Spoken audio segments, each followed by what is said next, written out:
ಜೀವನದಲ್ಲಿ ಅಧಿಕಾರಕ್ಕೆ ಬರಕ್ ಸಾಧ್ಯ ಇಲ್ಲ. ಮಾನ ಮರ್ಯಾದೆ ಸಿಗ್ಗು ಸಿವಾಸು ಏನೂ ಇಲ್ಲ ನಿಮಗೆ.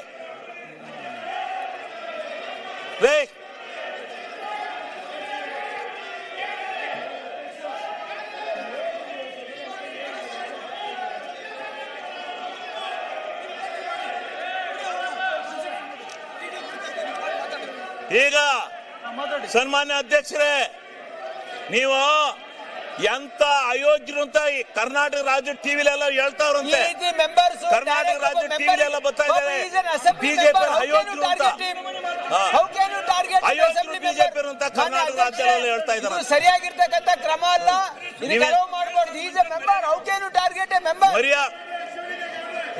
ನೋಡಿ ನಿಮ್ಮಪ್ಪ ಗೌಡ್ರಿಗೆ ಯಾಕೆ ಹೆಲ್ಪ್ ಮಾಡ್ತಾ ಇದ್ದೀರಿ ನೀವು? ನಿಮ್ಮಪ್ಪ ಮನೆ ಅಧ್ಯಕ್ಷರೇ ಅಲ್ಲಿ ನಿಮ್ಮ ಅಪೋಸಿಷನ್ ಲೀಡರ್ಗೆ ಹೇಳಿ. ಮಾನ ಮರ್ಯಾದೆ ಇದೆ ನಿಮ್ಗೆ ಅಯೋಗ್ಯ.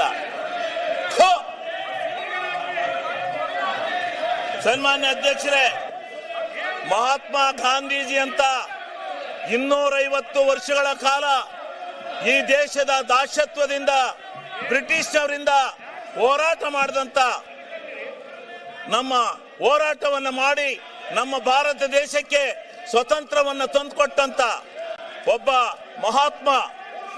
ಮಹಾತ್ಮನನ್ನ ಇವತ್ತು ಮಹಾತ್ಮನ ಹೆಸರಿನಲ್ಲಿ ಇದ್ದಂತ ಒಂದು ಯೋಜನೆಯನ್ನ ಇವತ್ತು ಏಕಾಏಕಿ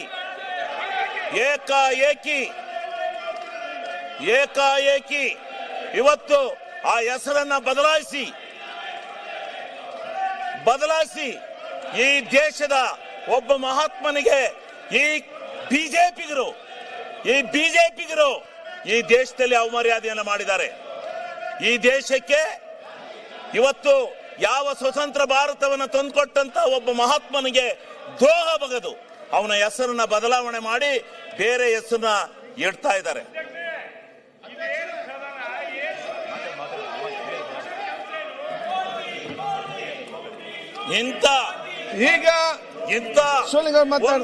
ನೋಡಿ ಹೆಸರನ್ನ ಬದಲಾಯಿಸಿರ್ತಕ್ಕಂಥ ಇವರಿಗೆ ಪ್ರತಿಭಟನೆ ಮಾಡಿ ಸಬ್ಜೆಕ್ಟ್ ವೈಸ್ ಮಾಡಿ ಇಂಡಿವಿಜುವಲ್ ಯಾಕೆ ನೀವೆಲ್ಲ ಮಾತಾಡ್ಲಿಕ್ಕೆ ಹೋಗ್ತೀರಿ? ಗ್ರಾಮಗಳ ಬೀಡು ಭ್ರಷ್ಟಾಚಾರ ಬರಬೇಡಿ.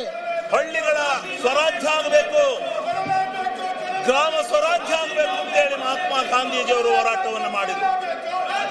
ಆ ಕನಸಿನ ಮೇಲೆ ಮನಮೋಹನ್ ಸಿಂಗ್ ರವರು ಕಾನೂನನ್ನ ಜಾರಿಗೆ ತಂದು ಮಹಾತ್ಮ ಗಾಂಧೀಜಿಯವರು ಕಂಡಂತ ಕನಸನ್ನ ಗ್ರಾಮ ಸ್ವರಾಜ್ಯ ಮಾಡಬೇಕು, ಗ್ರಾಮಸ್ಥರ ಕೈಯಲ್ಲಿ ಗ್ರಾಮಗಳ ಕೈಯಲ್ಲಿ ಅಧಿಕಾರವನ್ನು ಕೊಡಬೇಕು, ಅವ್ರ ಕೈ ತುಂಬ ಹಣವನ್ನ ಕೊಡಬೇಕು, ಯೋಜನೆಗಳನ್ನ ಕೊಡಬೇಕು, ಗ್ರಾಮ ಸ್ವರಾಜ್ಯ ಮಾಡಬೇಕು ಅಂತ ಹೇಳಿ ಮಹಾತ್ಮ ಗಾಂಧೀಜಿಯವರು ಕಂಡಂತ ಕನಸನ್ನ ನನಸು ಮಾಡಿದಂತ ಮನಮೋಹನ್ ಸಿಂಗ್ ರವರ ಆ ಕಾನೂನನ್ನ ಇವತ್ತು ಇಡೀ ಕರ್ನಾಟಕ ರಾಜ್ಯದಲ್ಲಿರ್ತಕ್ಕಂಥ ಭಾರತ ದೇಶದಲ್ಲಿರ್ತಕ್ಕಂಥ ಎಲ್ಲ ಗ್ರಾಮ ಪಂಚಾಯತಿಗಳ ಅಧಿಕಾರವನ್ನ ಸ್ವಾಯತ್ತತೆಯನ್ನು ತೆಗೆದಾಕ್ತಕ್ಕಂಥ ನಿಟ್ಟಿನಲ್ಲಿ ಮಾಡಿರ್ತಕ್ಕಂಥ ಈ ಬಿಜೆಪಿ ಸರ್ಕಾರಕ್ಕೆ ಇವತ್ತು ಇಡೀ ಕರ್ನಾಟಕ ರಾಜ್ಯ ಅಲ್ಲ ಭಾರತ ದೇಶದಲ್ಲಿ ನೆಕ್ಸ್ಟ್ ಇಡೀ ಜನ ಈ ಬಿಜೆಪಿಯನ್ನು ಕಿತ್ತೊಯ್ಯುತ್ತಾರೆ. ಇವತ್ತು ಮಹಾತ್ಮ ಗಾಂಧೀಜಿಯ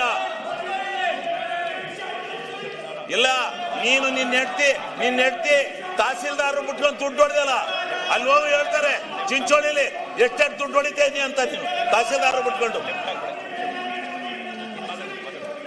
ಈಗ ಇವತ್ತು ಈ ಒಂದು ವ್ಯವಸ್ಥೆ ಒಳಗಡೆ ಇವತ್ತು ನಡೀತಾ ಇರ್ತಕ್ಕಂಥ ಈ ಸಂದಿಗ್ಧವಾದಂತ ವಾತಾವರಣದಲ್ಲಿ ಇವತ್ತು ಈ ಒಂದು ಅಧಿಕಾರ ಈ ಒಂದು ವ್ಯವಸ್ಥೆಯನ್ನ ಹಾಳು ಮಾಡತಕ್ಕಂತ ದೃಷ್ಟಿನಲ್ಲಿ ಗ್ರಾಮ ಸ್ವರಾಜ್ಯದ ಬದುಕನ್ನ ಇವತ್ತೇನು ಕರ್ನಾಟಕ ರಾಜ್ಯ ಅಲ್ಲ ಭಾರತ ದೇಶದಲ್ಲಿ ಗ್ರಾಮ ಪಂಚಾಯಿತಿಯ ಸದಸ್ಯರು ನೀವೇನಂದ್ರು ನಾನು ನಿಲ್ಸಲ್ಲ, ನೀವ್ ಪಡ್ಕೊಂಡ್ರು ನಿಲ್ಸಲ್ಲ, ನಾನು ಭಾಷಣ ಮಾಡ್ತೇನೆ, ಇದು ರೆಕಾರ್ಡ್ ಹೋಗುತ್ತೆ. ನಾನು ಮಾಧ್ಯಮ ಸ್ನೇಹಿತರಿಗೆ ಒಂದು ಮನವಿ ಮಾಡ್ತೀನಿ, ನಾನು ಹೇಳ್ತಕ್ಕಂಥದ್ದು ಸತ್ಯ ಇದ್ರೆ ನಾಳೆ ಬರ್ಗಿರಿ, ಇಲ್ಲ ಅಂದ್ರೆ ಈ ಪೋಲಿಗಳನ್ನ ಈ ಈ ಈ ಪೋಲಿ ಕೆಲಸ ಮಾಡ್ತಾ ಇರುವಂತ ಈ ಅಶೋಕಣ್ಣ ನಾಯಕತ್ವದಲ್ಲೇ ಇಂಥ ಪೋಲಿ ಕೆಲಸ ಮಾಡ್ತಾ ಇರೋದು ಒಳ್ಳೆ ಕೆಲಸ ಅಲ್ಲ. ನಾನು 20 ವರ್ಷದಿಂದ ಈ ಸದನದಲ್ಲಿದ್ದೇನೆ, ಇಂಥ ಕೆಟ್ಟ ಪ್ರವೃತ್ತಿನ ನಾನು ನೋಡಿರ್ಲಿಲ್ಲ. ಯಾರೋ 3 ಜನ, ಒಬ್ಬ RSS ಈ ಮಂಗಳೂರಿನನು, ಇವನು ನಾನು ಮಾತಾಡಕ್ಕೆ ಎದ್ರು ಹೇಳ್ತಾನೆ. ಇವನೊಬ್ಬ ಈ ತಹಸೀಲ್ದಾರ್ ಚಿಂಚೋಳಿಲಿ ಅವನ ಹೆಂಡತಿ ಬಿಟ್ಕೊಂಡು ದುಡ್ಡು ಹೊಡ್ಕೊಂಡು ಇಲ್ಲಿ ಬರ್ತಾನೆ. ಇವನು ಭ್ರಷ್ಟರಲ್ಲಿ ಭ್ರಷ್ಟ, ಇವನು ಭ್ರಷ್ಟರಲ್ಲಿ ಭ್ರಷ್ಟ, ಇವನು ಸಲಗಾರ, ಇವನು ಭ್ರಷ್ಟ, ಇವನು ಬಂದಿಲ್ಲಿ ಆಟ ಹಾಕಕ್ ಬಂದಿದ್ದಾನೆ. ಇಡೀ ಬಿಜೆಪಿ, ಕಾಂಗ್ರೆಸ್ ಮತ್ತು ಎಲ್ಲಾ ಪಕ್ಷದ ಸದಸ್ಯರುಗಳು, ಗ್ರಾಮ ಪಂಚಾಯತಿ ಸದಸ್ಯರು ನಿಮ್ಮ ಮುಖಕ್ಕೆ ಮಂಗಳಾರತಿ ಅಂತ ಕಾಯ್ತಾವ್ರು. ಹೋಗಿ ಚುನಾವಣೆ ಡಿಕ್ಲೇರ್ ಮಾಡಿ, ಗೊತ್ತಾಗುತ್ತೆ ನೀವು ಎಷ್ಟು ಸೀಟ್ ಬರ್ತೀರಾ ಗ್ರಾಮ ಪಂಚಾಯತಿಲಿ ಅಂತ ಗೊತ್ತಾಗತ್ತೆ. ನಿಮ್ಮ ಹಣೆ ಬರ. ಗ್ರಾಮಗಳಿಗೆ ಗ್ರಾಮ ಸ್ವರಾಜ್ಯ ಬಂದಿತ್ತು, ಆ ಗ್ರಾಮ ಸ್ವರಾಜ್ಯವನ್ನು ಹಾಳು ಮಾಡಿ ಇವತ್ತು ನೀವು ಈ ಒಂದು ಕೆಟ್ಟ ಪ್ರವೃತ್ತಿಯನ್ನು ಮಾಡ್ಕೊಂಡು ಬದ್ದಾಯ್ತೀರಾ. ಇದರಿಂದ ನಡೀತಾ ಇರ್ತಕ್ಕಂಥ ಈ ಒಂದು ವ್ಯವಸ್ಥೆ ಒಳಗಡೆ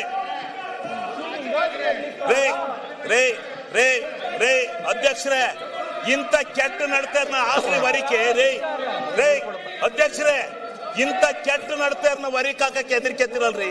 ಆಕ್ರಿ ವರಿಕೆ, ಆಕ್ರಿ ತೆಗೆದೋ ವರಿಕೆ. ಇವ್ರೇನ್ ಇಡೀ ರಾಜ್ಯದ ಜನ ಆಕ್ರಿ ಇವ್ರದ್ದು ಅಧ್ಯಾತು ವೈಯಕ್ತಿಕವಾಗಿ ಇದು ಮಾಡ್ತಾರೆ ಇವರು. ಬರೀ ಇದು ಇಡೀ 80 ವರ್ಷದ ರಾಜಕಾರಣದ ಇತಿಹಾಸದಲ್ಲಿ ಇಂಥ ಕೆಟ್ಟ ನಡತೆಯನ್ನು ನಡೆಸಿರಲಿಲ್ಲ, ಇಂಥ ಕೆಟ್ಟ ನಡತೆ ನಡೆದಿರಲಿಲ್ಲ. ಮಾಡಲು ಧರಣಿನ ನಾವು ಮಾಡಿದ್ದು, ಧರಣಿನ ಅಗೋರಾತ್ರ ಮನಗಿದ್ದು, ಇಂಥ ಅಯೋಗ್ಯ ಕೆಲಸ ಮಾಡಿರ್ಲಿಲ್ಲ ಯಾರು. ಇಂಥ ಕೆಟ್ಟ ನಾನ್ ಪ್ರಜಾಪ್ರಭುತ್ವ, ನಾನು ಯಾವ ಪಕ್ಷ ನೀನಾವನ್ನ ಕೇಳಕ್ಕೆ